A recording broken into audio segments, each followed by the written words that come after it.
و کسی خود را میکشد خداوند میگه این بنده مسابقه کرد در من، خودش کش نخواست من او را بکشم، مثل که همین خیر. و خدا میگه من از او بیزارم. اکبری کبائر، بزرگترین گناه خودکشی است.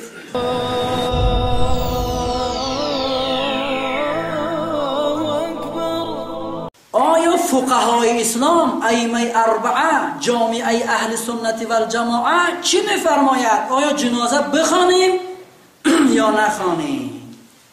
خب امام ابو حنیفه و امام شافعی و امام مالک رحمت الله علیه میفرماید جنازه اینها را بخوانند، خودکشا را بکشن.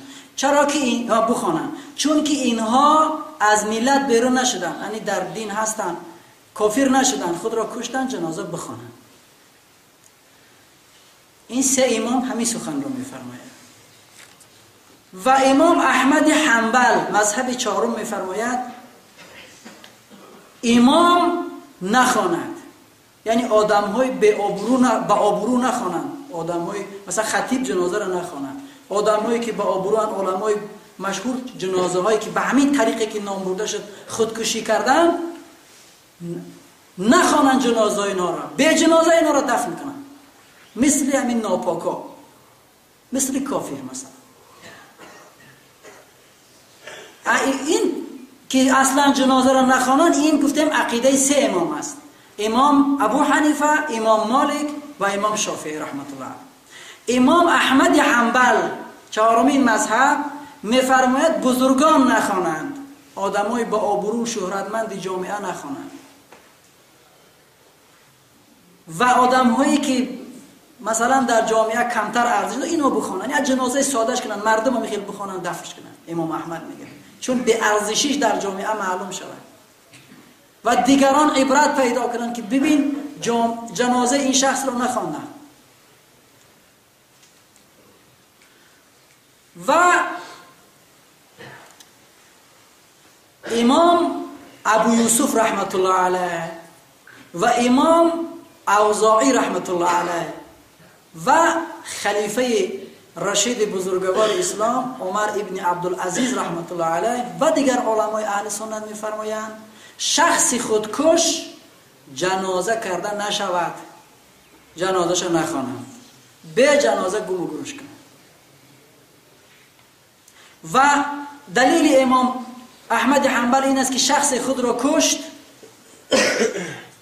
و پیامبر پرسید که کشت خود را؟ گفت بله. تو دیدی؟ گفت بله. ایذن لا اصلی علیه. گفت در این صورت من بر او جنازه نمیخوانم، بخواند کسی که میخواند. پیغمبر نخواند کسی را که خود را کشت. و کسی خود را میکشد خداوند میگه این بنده مسابقه کرد در من، خودش کشت نخواست من او را بکشم، مثل که همین خیر. و خدا میگه من از او بیزارم. اکبری کبائر، بزرگترین گناه خودکشی است و جنازه کرده نمیشود. به فتوای امروز علمای اسلام هم همینه.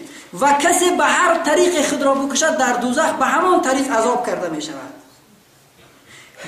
رسول اکرم میفرماید من قتل نفسه بحدیدتین عذب به فی نار جهنم. اگر خش به کار کشته باشه، به هر چیزی که خود را کشته باشه، به همون اسباب در روز قیامت عذابش میتن در درون دوزخ. و در روایت از کسی خود را به آهن بکشد در دوزخ به آهن عذابش میدهند.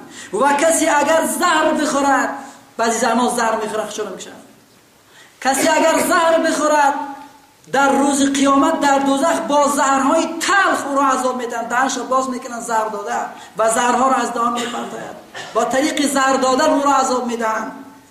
و کسی خود را از کوه پرتاید، از ساختمان مثل امروز میپرتاید، میاندازند، از کوههای بلندی دوزخ او را در داخل قعر دوزخ جمع میکنند و عذاب میدهند.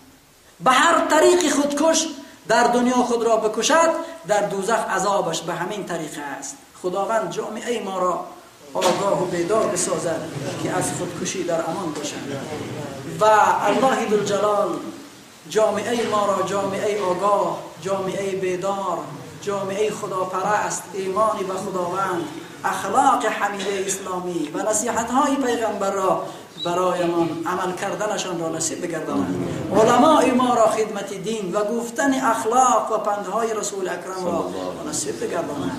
دولت مردان ما را خصوصا سردار دولت را از بالا تا پایان همه‌شان را خدمت دین، خدمت قرآن، خدمت وطن عزیز، خدمت دیار ارجمندمان و همه دولت و ملت و جامعه ما را به سبب ایمان به خداوند و ایمان به قرآن خداوند سربلندی دنیا و آخرت را نصیب بگرداند. ایمان ما را در این فصل بهاران مثل سبزهای بهاری در وجودمان پروردگار برویاند و ما را مردمی با ایمان و با اخلاق بگرداند و کیان و مرکز خانواده های ما را مرکز اخلاق بگرداند. دخترهای ما را با ناموس و پاک دامن و با عفت بگرداند. زنهای ما را چنین، مردان ما را غیور، دلیر، شجاعتمندی را نصیب بگرداند. از دیوسی و بیناموسی و بد اخلاقی در عمل بدارند. اللهم اجعل جمعنا هذا جمعا مرحوما وتفرقنا من بعده تفرقا معصوما ولا تجعل فينا ولا معنا شقيا ولا مطرودا ولا محروما برحمتك يا ارحم الراحمين.